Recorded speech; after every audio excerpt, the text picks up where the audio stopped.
I'd like to begin by reading a passage of Scripture we're familiar with, but it applies to this week, but it also applies to every day of a believer's life. It is found in Matthew chapter 5, verses 13 through 16. It's not going to pop up, sorry. Just listen.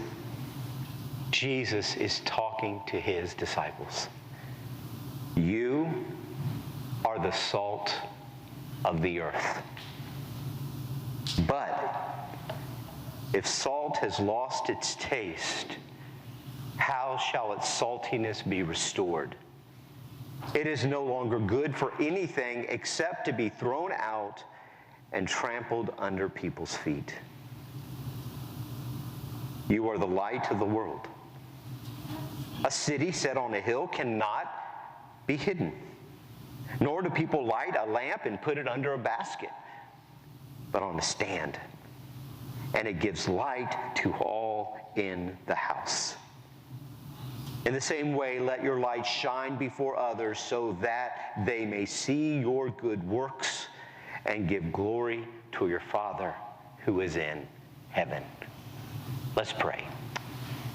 Jesus, I thank you for this past week, even for the hard parts. To be the opportunity of setting everything else aside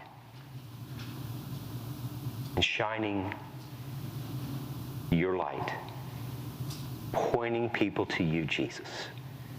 Thank you that we who went on this trip this past week got to experience that. Thank you. Thank you for a church that has supported us with many meals and giving generously at those meals and supporting us. Thank you for an association when finding out what we're doing, foot the bill. God, thank you for that. And so that all can be a part of this. But my prayer, not for the youth and young adults and older adults that went on this trip, but that this would not just be what we did last week, what we did last summer and the summers before, but what we are to do every day as a follower of you. So this report is not about patting ourselves on the back. It is not about look at me. It is about look at you, Christ. I pray in your name. Amen. Amen.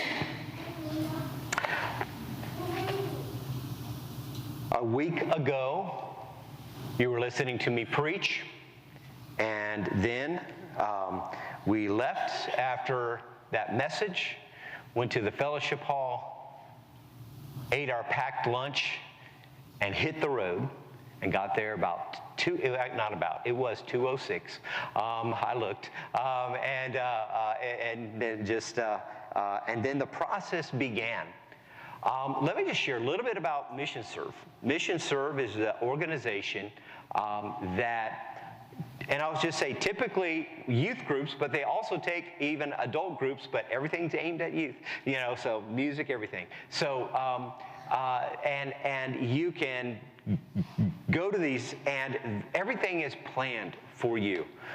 Where you're going to sleep, what jobs you're going to do, who you're going to be working with, all of these things are taken care of. Is a very, what I call just a quick, easy, here it is. And we've done all the work for you in that. Now, that doesn't make it easy. It just makes it, we don't have to do the paperwork and all that. Somebody else will do that.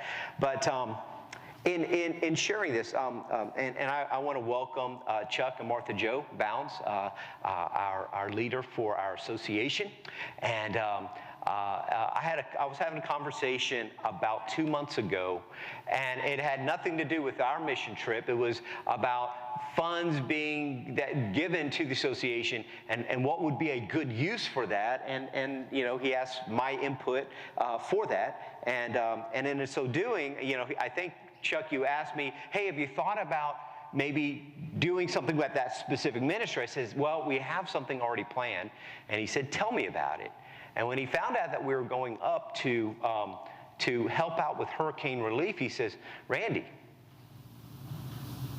there's a couple churches in Alabama, the Escambia Baptist Association, gave us money to support the work, whatever the work is that is helping the disaster relief. And so he said, how much more do you owe? And I looked it up, $2,800. I should have said $28,000. But anyway, but $2,800 plus and stuff like that. I said, we've already done our, everybody's already paid, their $50 deposit and all that. And that, 2 days later, I have a check in my hand. And now, again, we had the money, and that was from you. And so, this coming year, I'm hoping, but it's not going to be all on Sharon, because she was the one that headed up all these meals so that the money can go to. And we'll probably still have a couple more to just kind of have that. But we do. I loved having those monthly meals. So I'm throwing this out there now. Somebody come to me later going, oh, I'd like to lead one, stuff like that. And there may be, again, I like the idea of, people voluntarily just giving, and it may be going to other things. There's some projects that need to be done around this house, this church, and so we'll hear more about that. But I'm just saying this freed us up to be able to go and already have the bulk of the money for what we do next year. And so that's also, and so thank you, Chuck and Martha Joe and the association and the association that's in Alabama, the Escambia Baptist Association, because what you supported. And so Mission Serve, gets all that planned. And so let me start the video. First of all, these are the people who came, and I'm sorry, I guess I should have zoomed up more, but that's how the picture came. So this is those you sent, -1, Cove. So sorry. We're going to pray for Cove because he's facing the doctor and finding out if his shoulder needs any work and stuff. And that happened just before the mission trip. But these are the ones who went. And again, like I said, we went, but we went because of the sport and your prayers and everything. And so we were glad to go there. And so just really, really briefly, just run through some things before we get to what do we do? What do we do? So, this is getting there right away. And that's Morgan. She's one of the people on staff. I think she's like 19, but she's on staff, and with Mission Serve, they go to different places each time. She and Sophie are partners throughout the whole summer. They're in Texas right now, doing a Mission Serve, again, every week, doing this. I know about that because my son did that for 3 years. But so they're there where the floodings hit last year that wiped out that girls' camp, and just devastation. So they're there, and another group is over there, and they're working there. And so that's me just finding out where am I sleeping. So and where does our group need to go. So one of the things we did is we did worship every night, and he called himself the group pastor, and his name's Jonathan Lotz. You might have heard of Ann Graham Lotz. This is her son, and and if you heard Ann Graham, you probably heard of Billy Graham, his grandfather. And that doesn't make him and he says, that doesn't make me special. That's just, he had to come to Christ like everybody else. But he was our speaker this past week, and we had a great times of worship, as well as the bands played. Sharon, my wife, asked me, Sharon needs another picture. Put her in there. Okay. So, and so a time of worship. This is actually was a time of prayer that we were having and praying for one another. So, great times of worship each night, and then we'd have also times for each other. Here's an above view. This is not our youth group, but open Bibles, people following along as the word was taught, each night. The first night after our first worship service, we went into squads. Now, we don't work together except for the chosen ones. I'm sorry, the 4 chosen. You got to work together. But anyway, normally you're working with individuals, from other churches, and they pull together a squad of about 12 people. And you get to know people are total strangers. So this is that night when everybody's meeting, other people. I'm trying to see who's. Oh yeah, there's Alan there, and I think it might be. I don't know. Anyway, so no, there's Candy right there. So and then here's another group. There's Gabby with her squad group first time, and Nate is not in the picture, but it was his squad as well. There's other pictures coming and stuff. And one thing, just Gabby's so proud of you. And I know Nora also asked for this, but I didn't get her the information, and I'm sorry. Well, next year you'll be it. So you'll take Gabby's place because she's going. I am not doing that again. So she was a squad leader, which was the person on the crew that kept the group encouraged and things moving along, so that the person who was over the construction part could focus on that. And so Gabby stepped up and did that. And so the different groups. Now this is a typical. Just to let you know, and for y'all who hear this, you're going, yeah, I know you got up early and stuff like that. But breakfast was at 6. And this is in the summer. Youth don't know how to get up. Adults don't know how to get up on summer break. But 6 a.m. breakfast. That meant 5:30 get up. Some it meant 5:55 get up. But some miss breakfast. But then immediately you get with that crew. Get in the van, get in the trucks, and you head to your work site. So you get there, depending how far. Some people had to go. Just to let you know, from Boone to Marshall, 4-county area, I believe, is how far. Some people had an hour drive to their work site every time. Most were a lot closer to that area of Spruce Pines, but and then 4 o'clock you return to your facilities, and then dinner. In that case, group leader meeting, that would be me, but nobody else had to go. And then you had worship at 7:30, followed up by our church got together and had a time to talk and pray for one another and talk about what God's working in our lives. In rooms, lights out, and stuff like that. Now, I'll tell you what, this year, it was good to be a guy. Lights were out at 10. I mean, and we even had middle schoolers in there. Sorry. But I mean, I have experienced horrible nights of sleep before. Now, our girls, our ladies, were blessed. They had their own separate little room, so they could go to bed when they wanted to. But sometimes people don't know how to go to bed that early and stuff. So it was good. So actually, lights out, like in our room, Mike and Alan and I, we had to get some things at Walmart. We got back right at 10 o'clock, and we're like, I don't know where's my stuff? I still need to pack for the next day anyway. So that's just a typical day. Typical day. We do have a half day Wednesday to do things. You'll hear more about that later. That is the whole group. I heard the figure 205 that are there. If you'll notice, this is North Carolina Hurricane Relief number 2. I think it was the same week as our Vacation Bible School. That was the number 1.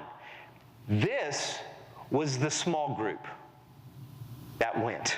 I had no idea how big the other group, but last year it was huge and stuff like that. And so just a quick picture, of all those who went. And And so we're broken up into different groups, and so we're going in order of that order. So, guess who's coming up here? In fact, just make your way up. Just make your way up. And that would be Nate and Gabby. And Gabby, all right. Okay, got it. Now, Just to let you know, just rest it on your chin. It will always be where you want it to be, and it works. don't do this. Okay, anyway, so look with me at the pictures, share. Okay, that's their group as a whole. You don't need to share about that because that's your group as a whole, unless you have anything to say. Alrighty, and pull the mic from each other. So, Nate, that's you. Yep, they had me trimming hedges one day, and there was a lot of them. He had hedges pretty much all the way to the back of his house. He couldn't access the back side of his house, so we trimmed his hedges for him, mowed his lawn, because he couldn't do that himself. Mm-hmm. And again, Gabby on the crew. Let me go to the next shot, and it'll go back and forth between you two. So, yeah. So the first picture of Nathan, that was at our first work site. We finished his house the first day, and then we went back and we did all that the second day. This was our third day, second house. We tore her stairing down and everything. What was it, 5x5? Yeah. 5x5 landing, and we were building that, and we rebuilt her stairs and everything. But yeah, that was at our second house. We got that done on Thursday, but we had a lot to do this week because we did the first house, the second house, and then Friday. Is there any pictures from Friday? I don't know. It's just Nate doing something. Yeah, well, Friday we got sent to a third house, and we didn't really know what to do. Our construction captain didn't really know what to do for like the first 30 minutes. So we were just sitting around, and then we figured out what we had to do, and we stayed until like 4:15 that day and worked, and we finished the whole deck also. So we built 3 different small decks this week.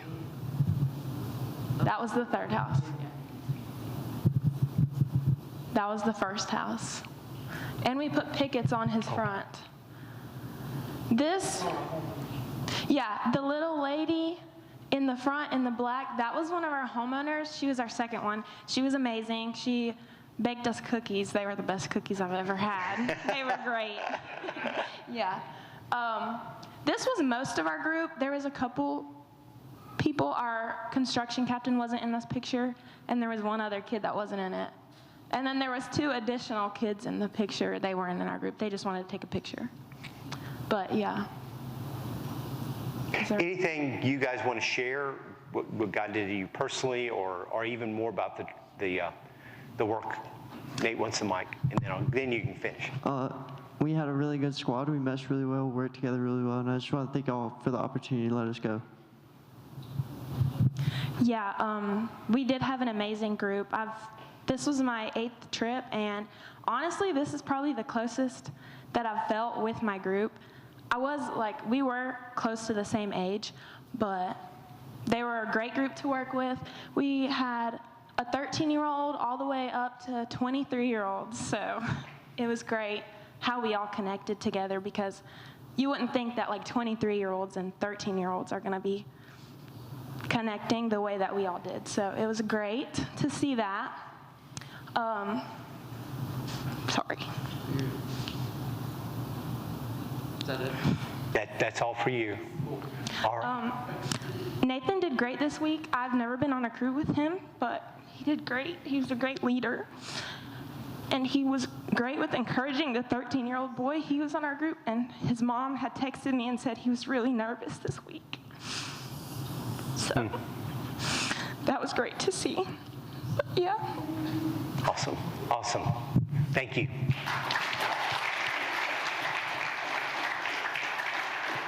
One thing that's good about, because we're having college, and I'll say college plus ages going that have done this year after year after year, to be able to come in like Nate did and to bring the younger ones under the wing. So I think the next group is Charlie. So there's an alpha, there's a or beta. Well, I don't know the Army stuff. but somebody here does. So this was the group that got like, I was by myself, Sharon was by herself, Cindy was by herself, Nora was by herself, and this group got just this great thing. So there's your pictures. I've got a bunch of pictures, so it's just how, you may want to just share a little bit and then give everybody opportunity to share. Before I move first with what our job was and what we did, I started something last year, kind of reporting back to you first about our youth and our young adults. It's great that we're going out and doing all these things, but where are we growing as a church, and where are our youth and our young adults growing? And I didn't get a chance to work with everybody and see each one this week, but just the time that I had with them and I spent with them, each one of them tired, beaten down, and they just kept getting up and going, working hard every day. I didn't hear anybody complaining, and I'm sure we all complain on our own and under our breath, but each one of these youth and young adults conducted themselves in a way that I don't see most young men or military people do, and you should be very, very proud of them. They represented this church, they represented this community, and they represented Christ in a way that honor and glorifies all across the board. So please give them a round of applause, because they did an amazing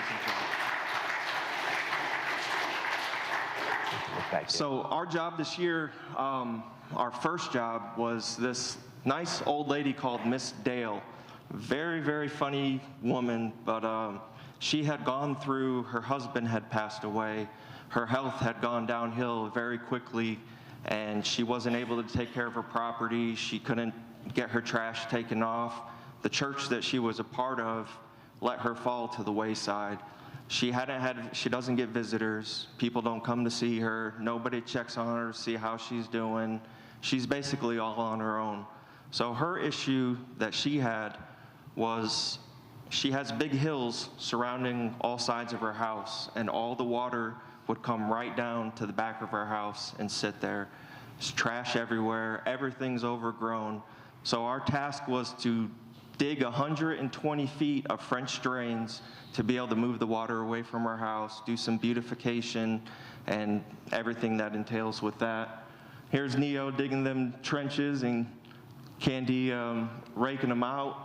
We did get lucky because it was pretty much all sand around our house, but what made it interesting was the first thing I asked, what I'm really good at doing, is if there's something buried, I find it.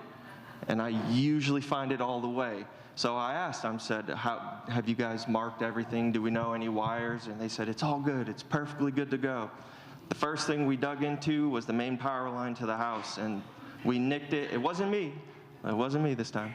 But not only that, we found another 7 lines that were supposedly not there, and we managed, by the grace of God, not to break any of them. But there's Ben. We have an interesting story about Ben. He was our professional stomper guy. I'll save that for later. He doesn't want that title. But yep, I was getting a little discipleship from Pastor John, which was pretty cool. It was a good experience. But for the first 4 days, this is all we were doing. And what made it difficult and the hard part is the logistics don't go the way that you think they're going to go. We're supposed to have a dumpster. We were supposed to have all this material to make a French drain, and we didn't get any of that for days at a time. So in the meantime, you're trying to figure out a way to pass time and stay busy, and that's where I think the greatest fruit of this whole entire trip came, is being able to talk to each person and bonding with them and getting to know them. And again, like Abby said, this year was completely different. It's really hard, and usually you have so many different personalities and different types of people, and it's hard to get everybody to mesh and gel together and get everybody moving in the same direction. And this year was different. It was just like a whole bunch of family just all came back together, and everybody just whoop, and gelled from day one, and that's never happens. And it was just such a blessing to be able to have that this year. Candy, you want to throw a few things? Okay. But that's our gravel, that's our fabric, doing our French drains, slowly over the days as it came in. That was the after, what it looked like when we were finished. That's what it looked like when we first got there, pretty much around the entire half. That was just at the end of a house, and that's what it looked like afterwards. That was our second job we went to. Once we finished Friday morning, we got sent to another 2 homes to help with another drain. Miss Moonflower, she was very sweet, and it was interesting. It was interesting. That's not your group, that's mine. There you go. And every day at lunch, we would take turns praying, having a group prayer, and letting the youth and the young adults pray and get an opportunity to do that. But again, this is where it all happened. This is what made it worth it, is when you're seeing this happen, and it's genuine, and it's true, and it gives you motivation, it gives you hope, because we get stuck here in this community with our focal from here, and when you step out and you see that it's not just here and it's other places, it really encourages you. That was Miss Dale right there in the middle, in the back, and that was our whole crew. That's all. So yeah, you feel. Anybody else? Oh, come on, guys. All right. It was a great week. I learned what a French drain is. It was very interesting, so it was good. We worked hard, and like Alan said, it was amazing that this is the best week ever. The group, our whole group, got along so well, and they worked so hard. Ben and Neo, I mean, they just put their all into it. You know, if you ever asked them to do something, they were on it. And sometimes you didn't even have to ask. They were already, where can I help? What can I do? And they were so good at just being hard workers, and so I was super proud of them. Alan was a great construction captain. He was super good at just being clear with what needed to be done, but he really connected with the kids. I mean, they just loved him. They just flocked to him, and, you know, he had fun with them, but he taught them the word, and he was just so good at finding that connection with them and how can I put God's word in their hearts. So super proud of him. We just had a good time. I think one of the neat things for me was, I always get emotional at this time. One of our guys had asked Miss Dale if she would come to the worship service. At the end of the week, we have a big celebration worship, and we ask our homeowners to come. And he had asked if she would come, and she was so overjoyed, I guess, because nobody in forever long had ever asked her to come to church. And it had been many, many years since she had been, and so we were hoping that she would come, and she did. She came that night to the worship service, and she sat with our group, and it was neat to see. She's probably, in her upper 70s, maybe 80s, I don't know. But here she is at our worship celebration with this band, you know, that plays for the kids, you know, decibels beyond what she probably even could think of, loud music, worship, contemporary songs, and here she is singing worship. You know, it was just beautiful to see that she hadn't been in church in a long time, and this obviously was not what she was used to. But she just stood up, and she, with her little cane and her hand on the pew, and she worshiped, and it was beautiful. So, yeah. Anybody else? Are you sure? Yeah, and that's really what it's all about, is reaching and blessing and sharing the love of Jesus with these people.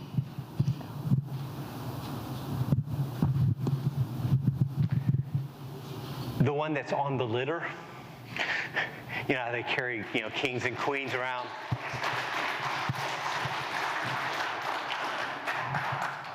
Sharon, and again, one of those, I'm all by myself. No one in the church, our church group is with me. You could look at the back as well as the front. Okay, thank you. That makes it easy. That's my cheat sheet in the back. Well, I was on the Delta squad. There was a second squad that helped us. He was a renter. The homeowner lived next door. So this renter's, during Helene, a tree fell on the carport and the roof. So another, what was that company, what was that organization? Whammy. Whammy. Yeah. Whammy, it's, what is it? I had no idea. Watauga, Mitchell, Allegheny or something. Ash. Avery and Yancey. They have an organization that gets donations for supplies. So they help with supplies and work on this particular house. So you can show the next one. Oh, you don't have That, you know, that keeps showing up. It's my group, but anyway, just a preview. So our squad, Delta Squad, was responsible for the front roof, and then the other squad, Juliet, was responsible for the back. So there was a lot of boards that had to be replaced, and it was really rotten, the whole roof. So in a way, it was a blessing that the tree fell on this house, because the whole roof, the front of the roof was really bad. It should be the picture of the after shot. Somehow my slides got mixed up. Okay. And I don't want to show that other one, but Well, I have to skip by it. I have a little story. I think it was Tuesday. I was reading in the Bible in Psalm 145, where it says that when you fall, the Lord will lift you up. Well, later on that day, a young man was walking on one of the, I guess it's a support, and we didn't realize that it was really rotten. People had walked over that several times, and he fell straight down on his feet, didn't get hurt, and it was just like the Lord had he fell, and the Lord had lifted it up. And so that was pretty cool for me. Awesome. Let's see. Again, just like others have said, the squads really worked together well. We had 2 squads, so we all joined together when we had our devotion and our lunch. And there was no, click here, click there, or no child or young person. When you, they always just, if you asked them to do something, they did it immediately. And so we were also able to paint, which that wasn't original. Originally, we weren't going to paint the columns and part of what we replaced, so which was really nice. We cleaned up the yard some too, and the homeowner that lived next door had a daughter that some of the girls in our squads talked with her, and just talked about the Lord with her. The renter, we only saw him a couple times, but we were able to pray with him. His name was Chris. And I guess that's it. Okay. I'll point out whenever that other slide shows up, because I'm not sure what happened to it, I think. All right, thank you. Thank you, Sharon. So halfway through the week, we have a half day. So we do as much as we can, then we go. We decided, we went to the movies. It's almost like we do this every year, because it's a dark room that's air conditioned. And you can get some of your best sleep during the movie. Anyway, so, we went and watched Young Washington, and I'm not a movie critic, so I'm not, you can ask me later, but I'll tell you what I think. But anyway, so this is just a picture after the movie. The three really real adult, older adults and stuff like that. And then that picture was taken, and then there was another picture that one of the youth thought of that matched what we were doing, So in my opinion, they thought that we were superheroes, but I'm not sure that's what they were thinking. So what they should have shown was the Three Stooges. That probably would have been more appropriate. But anyway, so we had a good time. So, all right, that was your commercial break. So, Foxtrot, Cindy.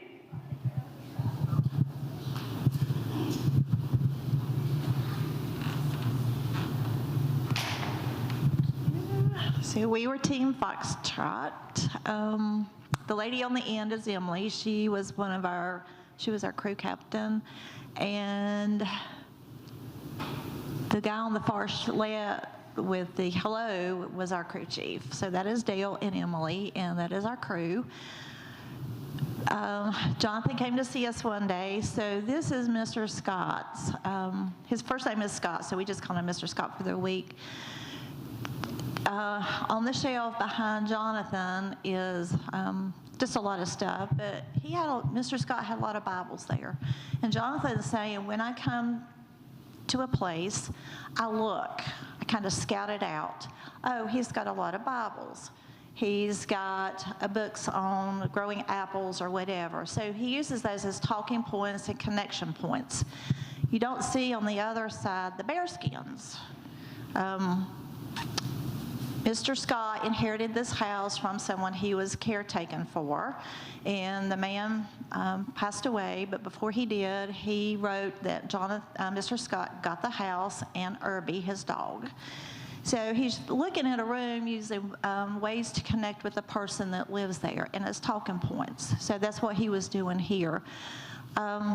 We were painting ceilings, and obviously we had a lot of spills on the floor. That's ceiling paint.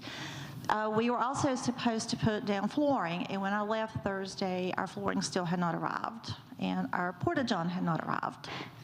But thank goodness for Mr. Scott. So there, cleaning a picture. So we helped him clean up. He kept saying, I need to clean up. I need to pack up, throw away, donate, whatever. So Emily suggested the kids approach Mr. Scott and say, could we help you with that? And he was very, very receptive to it. So he had his trash pile, donate pile, a keep pile, put it in the drawer, take it to the shop. So we're just helping him kind of clean up and talking to him and keeping engaged. Okay, that's really? Yeah.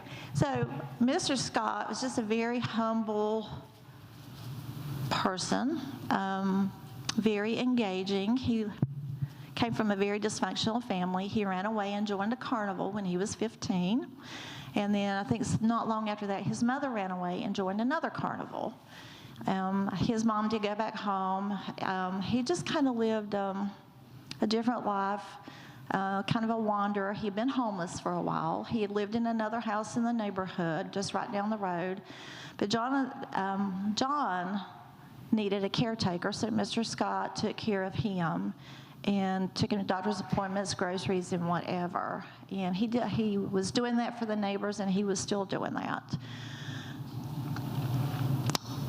Mr. Scott was baptized in the Episcopal Church, but there was never any follow-up. And so he and his family, parents were not churched. Someone asked him to go to a church in Blue and Rock and invited him, and he went, and he was pretty much ignored. He said, I don't know if the pastor had an aversion to me or what, but every time the pastor was coming down the hall or wherever, the pastor would dart into a room. And some of the church members were not receptive to him. And some of them said some unkind things to him, so he didn't go back. And then, after Helene, someone from the Jehovah's Witness approached him about, just want to come and talk to him. And he's like, I'm going to an appointment. I can't, today's not a good day, but you can come back. And there were a couple other times when that same person came back. It was not a good time. But eventually they came, and the man talked to him, and he joined the Jehovah's Witness Church.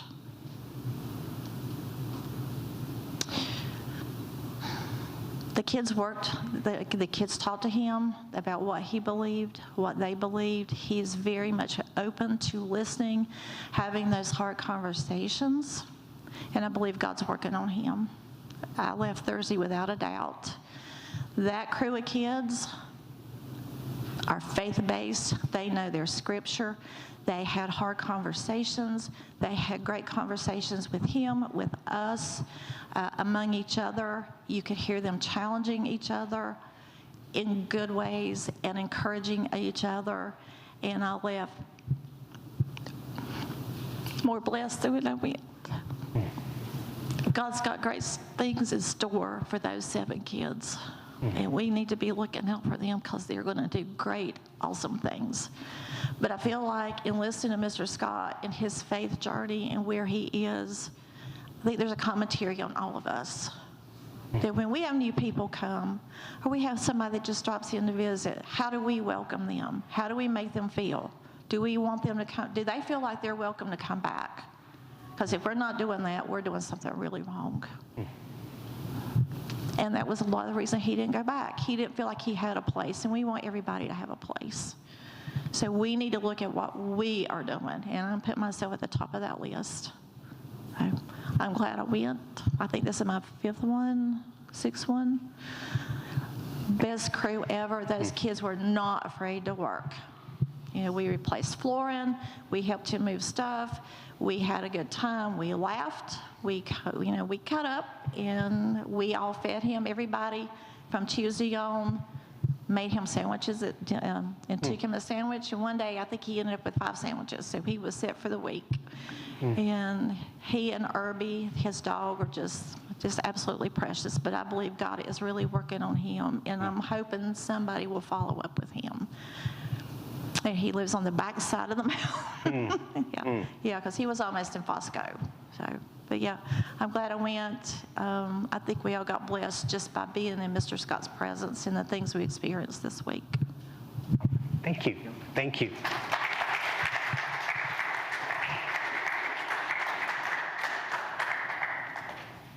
I was on the Mike squad, which was confusing.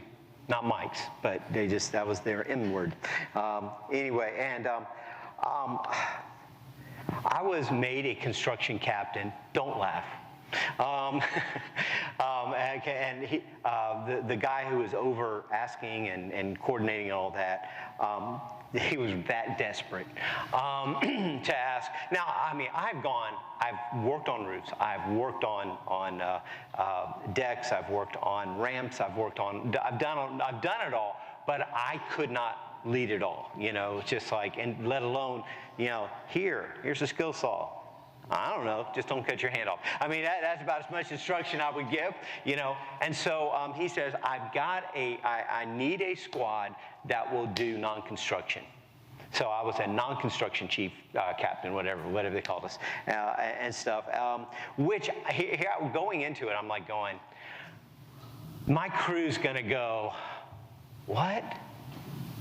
We're not gonna get to build anything? We're not gonna redo a roof?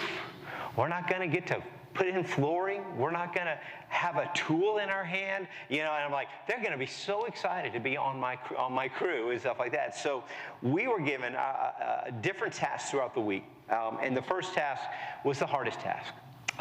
We went to a home, and due to various circumstances, there was just a lot of stuff on the inside that didn't need to be in, and just piling up and stuff. There was a whole situation of a daughter and her boyfriend coming back home, and then all this junk went in the home, and then it was a difficult situation, and then, you know, Helene hit, and then the guy left, and then, you know, it's just all sorts of a lot of drama had been happening in Stair. So one of our main tasks was her floor joists were no more.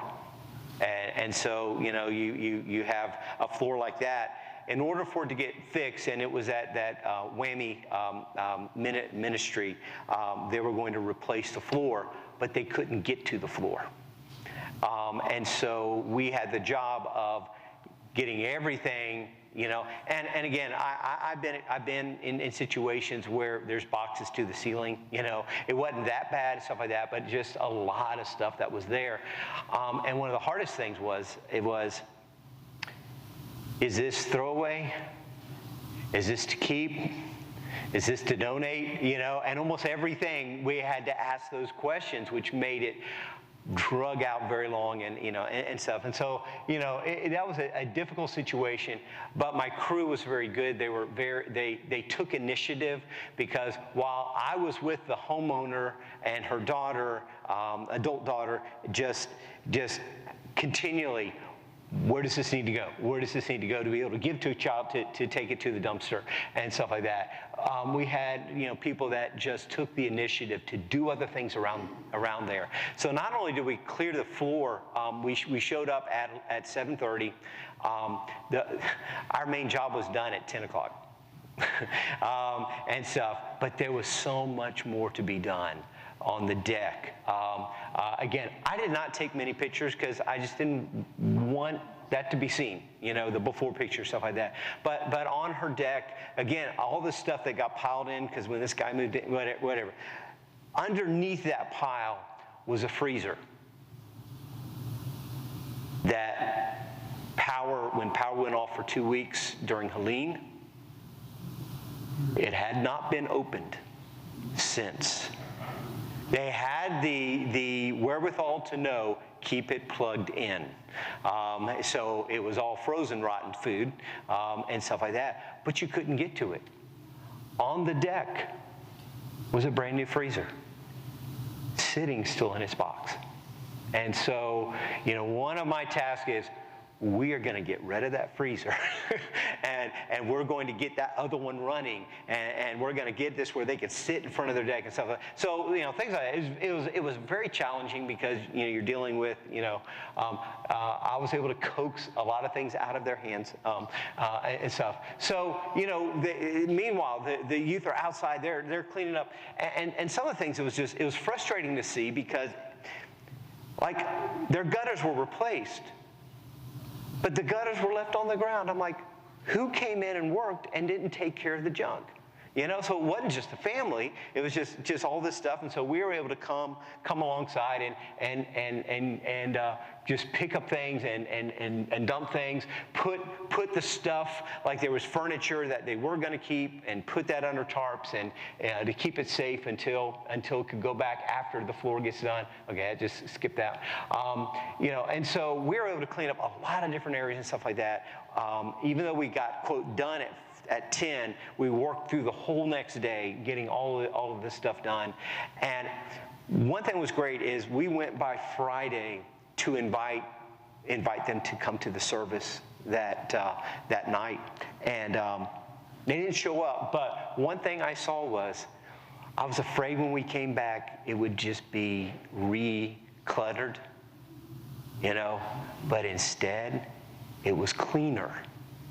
I think it started that, okay, we can do, I think they were overwhelmed. And we were able to get them to the place where they could live and stuff.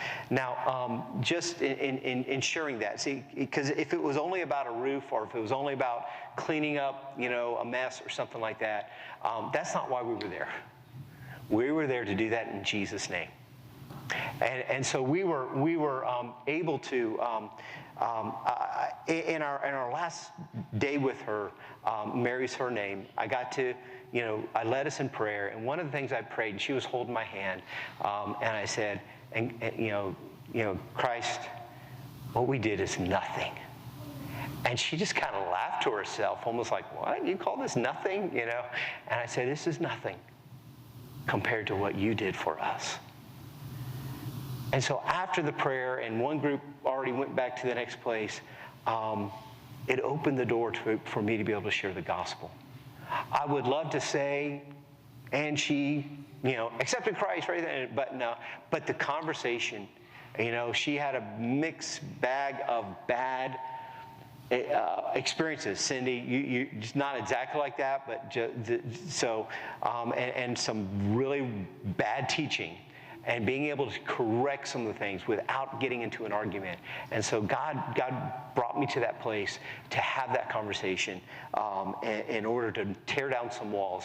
And again, pray for follow-up with that. Then we did other jobs. You know, those are big water containers. We were, you know, again, you know, we just cleaned them, you know,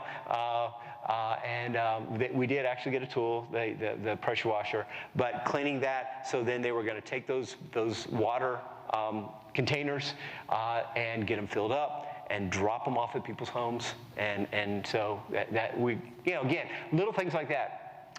While we were there, I was talking to one of the volunteers that, and maybe she's paid, but she was there through Helene. And she was talking about, for 2 weeks, no power.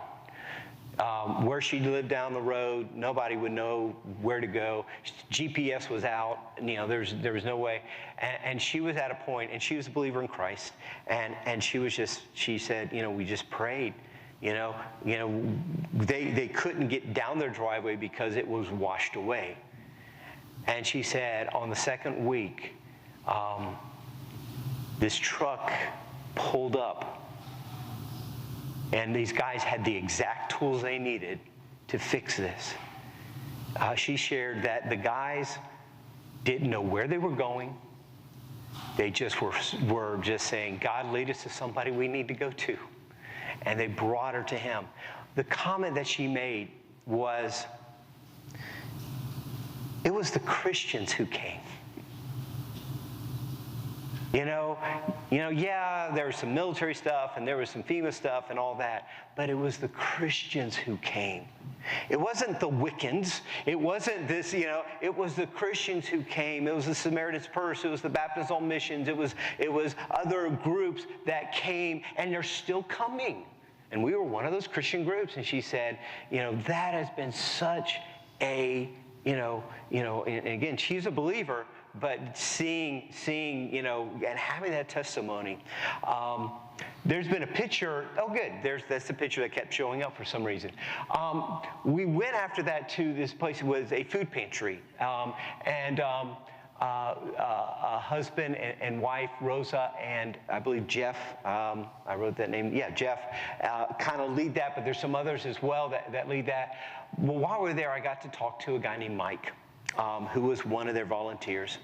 And Mike was a crusty old man. It's just kind of, hard to speak and all that. But he and I, right away, we talked and stuff, and he says, I'm an atheist. And I'm like, you know what? Here's the thing. They don't believe the word, share the word. It's still the word, whether they believe it or not. It's still the sword of God. And so, and so he got to share. And again, it was a bad past church history thing that made him again, none of us are with excuse, but was one of the things. And again, I got to share to him what that lady, Hannah, shared with me the day before, that it was the Christians. And I said, do you know why we're here? We are here doing this because what Christ did for us. What we do is this much compared to eternally much more, and that he died for our sins. And again, I don't care if he's an agnostic. Share the truth. And again, I would love to say, and Mike just prayed right there. No, but he's keeping Rosa and Jeff, they're believers in Christ, and he's there a couple days a week to volunteer. And so maybe that's going to be more open. So I pray for Mike. And so those are just opportunities that we had. There was actually probably about 6 different projects we got to do, taking the underpinning off a couple trailers so that the permanent homes could be in there and stuff like that. So great opportunity. I didn't get to work with any of ours, but I'll just tell you this, for the guys, because I wasn't in the girls' room, the guys, I would leave early in the morning to have my quiet time, and they would just get up and show, got up on their own. We would make sure if they didn't show up, we would have gone after them. So I'm going to ask Nora to come on up, come on down. Wow. Thanks. So, Oscar crew. I was on Oscar. We were putting siding on a house. The homeowner had done most of it by himself, and then he had a life-threatening stroke and couldn't finish it, so we were finishing it for him. It was a really good squad. I had a great time. I learned how to put siding on a house. I learned how to wrangle a snake. That was a fun part on Monday. You didn't send that video? I didn't have it. Okay, all right. But there's a video somewhere of me wrangling a snake. So look at that before. I guess that's a kind of a before. That's the first picture, and then there's one at the end where it's all done on each side. That's the last day where we'd finished all of it. They had some dogs. They were fun. There's me working when I did it occasionally. I don't know. It was a good week. I'm not much of a talker, but it was fun. Thanks for letting us go. Hey, guys.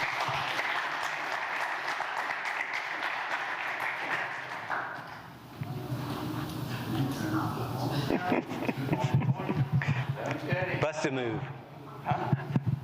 Will you hold it correctly? Sure you will. Okay, so this is my crew. We were tasked to build what started out to be just a straight 30-foot run ramp for this lady. I forgot her last name. I have it written down, but we called her Miss Vicky all the time. So my first meeting with her for me was a scary moment because I was told before we got out there to meet her, that she was extremely hard of hearing and that I would have to look her right in the eye and literally scream at her. So I'm thinking, you gotta be kidding me. But when we showed up, she wasn't that hard of hearing. She greeted us on her porch, and she was really great. But so we're probably the only project that did not finish because of all the obstacles that were. I only have these 3 pictures because a lot of the other ones I sent to Randy he didn't get, unfortunately. But this was after Wednesday. Of course, we should have been much further along at that point, but WWAMI, the other organization, kept coming out and changing what needed to be done and whatnot. So I'm not going to make excuses, but we got almost done. Probably the last 8 foot down to the actual landing didn't get done. So, but basically this is it. And I had a great crew, good kids. I couldn't remember any of their names, so I had to, as the days when I had to make up nicknames for them. And do we have a picture of the actual crew? Yeah, that was The first one? Okay, so let's see. On the right was Queens. Okay, Taylor. I was able to, because she was my team leader, and then Randy. He was also next guy over. He's Hulk. That's what did I call him? Now I can't remember. Is it now? Huh? It's my fault. Oh yeah, scapegoat. Because every time I would make a mistake or something went wrong, he took the blame for it. And then that was texting, because she was always on her phone texting. The next guy is Junior, and she was String Bean. She didn't like that name. So I gave her another name. I said, temporarily String Bean until I can figure out another nickname for you. But anyway, so we had fun. But by the end of the week, I knew their names. But it's just a lot to think about and trying to. Plus, when you're first getting started, you've got 9 kids, and there's just not enough to put them all to work, because you've got to dig the footings, and we had one post hole digger, thanks to Dave, but eventually we ended up getting another one, and it was tough digging, but it is what it is. And in a nutshell, we tried really hard to get it done, but unfortunately, with all the changes that were made as we were going, it just couldn't get done in time. So Bill told me he would have another crew come in next week and just finish it up. But there it is. Unfortunately, you're not seeing any of the decking down because the pictures I sent Randy, he was unable to get. I guess I tried to send too many at one time. But anyway, that was it. There's the whole group again. So there you go. Thank you. Thank you.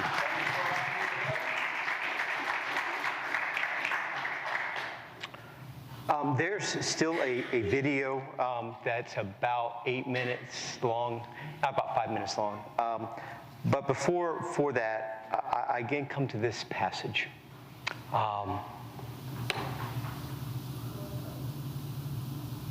Jesus telling to his followers, "You're the salt of the earth." So I ask, are you a follower of Christ? Well, then let me ask another question. Are you salt? Are you salty?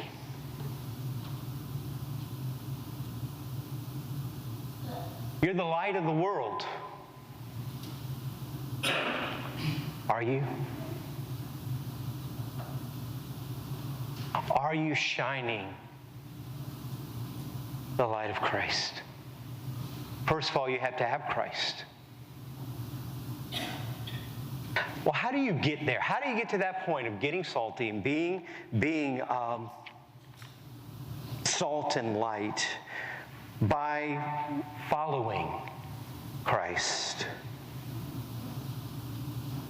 In Matthew 16:24, Jesus told his disciples, "If anyone would come after me, let him deny himself, take up his cross, and follow me." If you're going, I'm not much salty, I'm not being much influence in the world for Christ, I'm not shining the light very much, I'm kind of in my own little world, I'm too busy, I can't,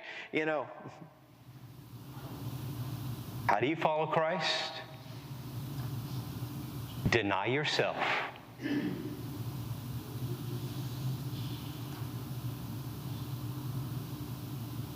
Oh, but I want to do something on Wednesday nights and stuff instead of learn about the fruits of the Spirit or the gifts of the Spirit so I can be a better member of this church and finding out my gifts so I can serve. I'm too busy on Wednesday night.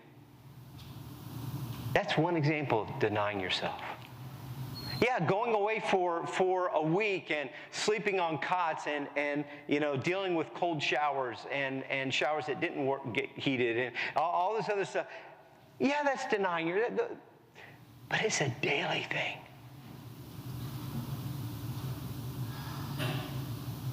Denying yourself, take up your cross. Dying to self. What does dying to yourself mean? It means you're no longer living for yourself, but for Christ. You may have been listening to the group and all that, and I understand. Listen, one of my, I like to brag on her because once she's gone to be with the Lord, stuff like that, and so she can't come. Don't use me, But I remember Mary Rose. I would go and visit her, and she was homebound, and she couldn't do anything much anymore. And she would say the same thing to me every time. All I can do is pray. And I'm like, all? That is the most important thing you can do. And she was that faithful prayer. So you might be going, I'm limited here and I can't do as much. I definitely can't go on a trip like this and stuff like that. But what can you do?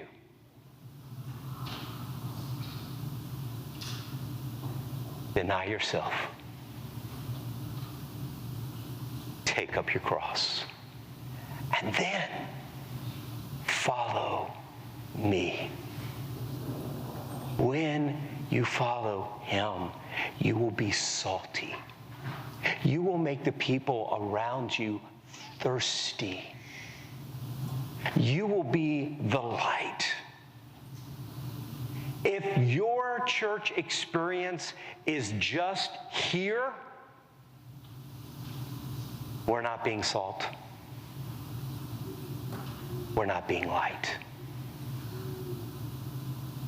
We need to grow up, grow together, so we can go out and share Christ. Well, and then I'd have to give up things. Yep. The fishermen for a trade, they lived. That's how they made money. They said, follow me, and I will make you fishers of men. Before we conclude with, there's a video, and yes, we're still going to have a meeting, and yes, I'm looking at my watch. I understand. See, it's not just me that makes it go long. So,